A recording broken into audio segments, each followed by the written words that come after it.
कांग्रेस और उसके युवराज जो पूरे देश में घूम घूम कर जाति जाति ओबीसी ओबीसी पत्रकारों को भी पूछना उनकी जाति क्या है, मिस इंडिया की भी जाति खोजने का काम जो करते हैं, वो दरअसल सबसे बड़ा दलित विरोधी, ओबीसी विरोधी और पिछड़ा विरोधी राजनीतिक डीएनए लेकर चलते हैं।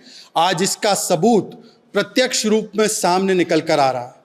वैसे तो हरियाणा चुनाव में हमने देखा ही है कि कैसे राहुल गांधी ने विदेशी धरती पर जाकर दलितों के और ओबीसी के आरक्षण को समाप्त करने की बात की थी, और कैसे उस बयान के बाद कुमारी शैलजा, जो दलित नेतृत्व है कांग्रेस का, उसको भी खत्म करने की साजिश कांग्रेस में कैसे रची गई, उसको भी हमने पूरे हरियाणा चुनाव में देखा है। जिसके फलस्वरूप हरियाणा में इन सभी समुदायों ने, इन सभी समाजों ने एक तरफा कांग्रेस को बाहर का रास्ता दिखाया है।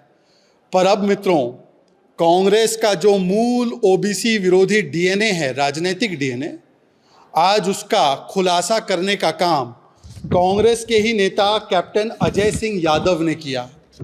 कैप्टन अजय सिंह यादव कोई छोटे मोटे व्यक्ति नहीं हैं। वो कांग्रेस पार्टी के ओबीसी मोर्चे के, राष्ट्रीय ओबीसी मोर्चे के अध्यक्ष हैं, और उन्होंने बाकायदा लगातार कुछ दिनों से कांग्रेस की ओबीसी विरोधी मूल सोच को उजागर करने का काम किया है। उन्होंने कहा, और उनका ट्वीट पढ़कर सुना रहा हूं, अहिरवाल समाज को सीडब्ल्यूसी, सीईसी, एआईसीसी के जनरल सेक्रेटरी और एचपीसीसी, हरियाणा प्रदेश कांग्रेस कमेटी में कहीं पर भी जगह नहीं दी जाती। चेयरमैन एआईसीसी ओबीसी, मतलब वो अपने पद की बात कर रहे हैं, ये मात्र एक आई वॉश, हुस्न अफरोजी का एक पद है, और ये टूथलेस पद है, मतलब कि उनकी बातों को नज़रअंदाज किया जाता है। उन्होंने ये भी कहा कि कैसे कांग्रेस के एक एमएलए मामन खान ने जिस प्रकार से एक समुदाय विशेष के बारे में जो आपत्तिजनक टिप्पणियां की थी, पर फिर भी ओबीसी समाज का प्रतिनिधित्व करने वाले कांग्रेस के इतने बड़े नेता की बातों को न केवल अनदेखा करने का काम किया है, बल्कि कांग्रेस पार्टी ने उनका तिरस्कार और उनके साथ पूरे ओबीसी समाज का तिरस्कार करने का काम किया है। और कांग्रेस पार्टी ने कोई पहली बार नहीं किया है। कांग्रेस का राजनीतिक डीएनए ओबीसी का अपमान वाला है। आज इलेक्शन कमीशन ने ये ऐलान किया है कि 3:30 बजे उनकी प्रेस वार्ता होनी है झारखंड और महाराष्ट्र को लेकर। संभवतः आपके न्यूज़ रिपोर्ट से ऐसे ही अनुमान होता है कि चुनावों की तिथि वो शायद घोषणा करेंगे। पर चुनाव की प्रक्रिया शुरू होने से पहले ही राशिद अल्वी ने कांग्रेस के कहने पर सारे हथियार डाल दिए हैं और अपनी हार स्वीकार ली है।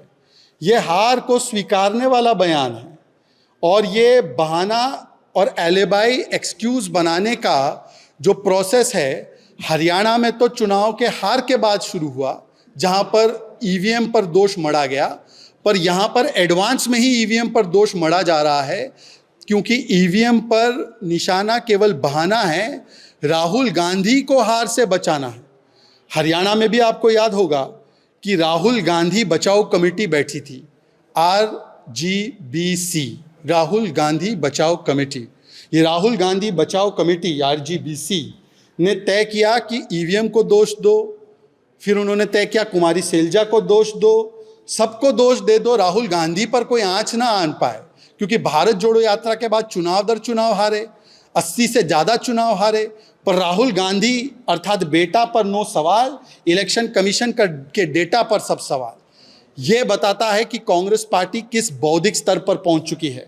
जब तेलंगाना में ईवीएम से चुनाव जीतते हैं तब तेलंगाना में ठीक होता है, कर्नाटका में ठीक होता है, कश्मीर में ठीक होता है, जो पंजाब में जीते ठीक होता है, दिल्ली में जीते ठीक होता है, और जैसे ही हरियाणा में हार मिलती है तो ईवीएम को देते हैं गाली। ये दिखाता है ये conditional commitment to constitution. Ambedkar ji ने भी कभी कल्पना नहीं की होगी कि कोई लोग अपने परिवार तंत्र को लोकतंत्र के ऊपर रखेंगे।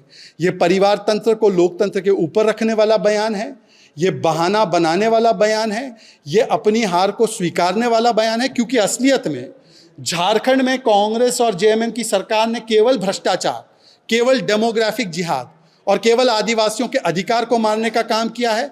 और महाराष्ट्र में, जहां पर विकास का काम महाराष्ट्र में बीजेपी और हमारी ट्रिपल इंजन की सरकार ने किया है, जहां पर हमने विरासत को संवारने का महाराष्ट्र की काम किया है, जहां पर हमने बहनों के लिए लाड़की बहना जैसी दुनिया की सबसे अच्छी योजनाओं में से एक शुरू करने का काम किया है, कांग्रेस तो केवल वोट जिहाद पर चल रही है।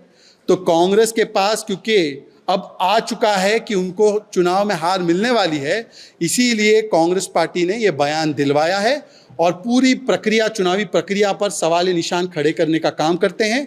ये दिखाता है कि जब चुनाव जीतते तब तो ठीक है, वरना चुनावों पर ही सवाल खड़े कर देते हैं।